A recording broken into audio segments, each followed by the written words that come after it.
اهلا بيكم في قناة ملخص على السريع. قبل ما نبدأ فيلمنا الناري النهاردة، لو أول مرة هنا اعمل لايك وسبسكرايب وفعل الجرس عشان توصلك أقوى ملخصات أول بأول. النهاردة معانا فيلم الرعب والإثارة فاينل ديستنيشن بلاد لاينز 2025، الجزء الجديد من السلسلة اللي عمرها ما رحمت حد من مخطط الموت. يلا نبدأ. الفيلم بيرجعنا للسبعينيات، بنت اسمها إيريس مع حبيبها بول مغمي عينيها عشان يعمل لها مفاجأة العمر. طول الطريق هي بتزن تقول له قول لي المفاجأة إيه، وهو بيرد عليها انت بتحبي المفاجآت، خلاص قربنا. وفجأة يوصلوا لبرج عملاق اسمه ذا سكاي فيو. إيريس بتتبسط جدا بس في نفس الوقت متوترة، المكان شيك قوي والناس لابسة رسمي وهي حاسة ان فستانها مش لايق. المهم يدخلوا وياخدوا صورة سيلفي للذكرى ويركبوا الاسانسير مع مجموعة ناس، وهنا يبدأ الفيلم يرمي التلميحات. بالي طفل بيهزر وبيتنطط على الأرضية، عاملة الاسانسير بتقول لهم ان البرج اتبنى اسرع من ميعاده ب5 شهور، كل ده يخليها مش مرتاحة. يوصلوا لقمة البرج، بول كان محضر مفاجأة اكبر، طلب ايد إيريس للجواز،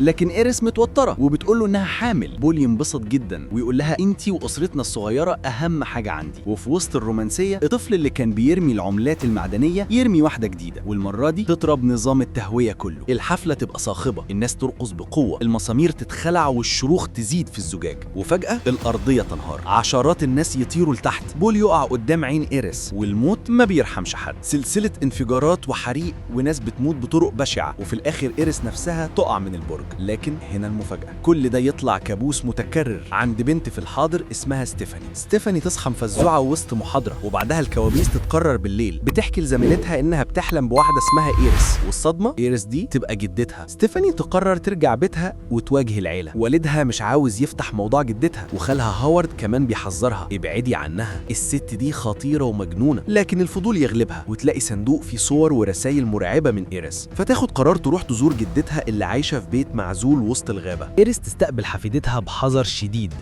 وتقول لها أنا كمان كنت بشوف نفس الرؤى اللي انت شايفاها.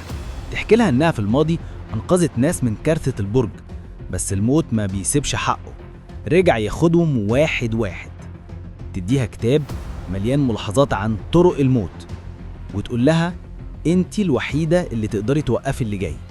ستيفاني تتوتر، مش عايزة تصدق وتحاول تمشي، لكن إيريس تلحقها وتعطيها الكتاب بالقوة وتقول لها إن العيلة كلها في خطر. وفجأة يقع عمود حديدي ويموت إيريس قدام عين حفيدتها. تيفاني تروح جنازة جدتها وتقابل باقي العيلة، خالها وولاده وأمها اللي كانت مختفية لسنين ورجعت فجأة. يحاولوا يعملوا لمة عائلية، حفلة شواء عادية، بس طبعا أي حد بيتفرج على فاينل ديستنيشن عارف العادي هو بداية النهاية. الأحداث تتحول لمتاهة من الحوادث، إزاز مترسر يختلط بالتلج، مشروب يتلوث، شواية تولع فجأة، مكنة قص عشب تبدأ تتحرك لوحدها، وأي تفصيلة صغيرة ممكن تبقى سبب في موت مرعب. وستيفاني اللي ماسكة كتاب جدتها بتحاول تربط الخيوط وتفهم مين الدور الجاي، لكن الموت دايما بخطوة قدام. الفيلم بيفضل على نفس الوتيرة، سلسلة حوادث متلاحقة كل واحدة أذكى وأبشع من اللي قبلها، وفي الآخر تكتشف ستيفاني إن الهروب مستحيل واللعنة دي مش بتخلص. كده نكون وصلنا لنهاية الملخص. لو عجبك الفيديو ما تنساش تعمل لايك وتشترك في قناة ملخص على السريع وفعل الجرس عشان يوصلك كل جديد، واكتبوا لنا في الكومنتات ايه أكتر طريقة موت صادمة شفتوها في سلسلة فاينل ديستنيشن كلها.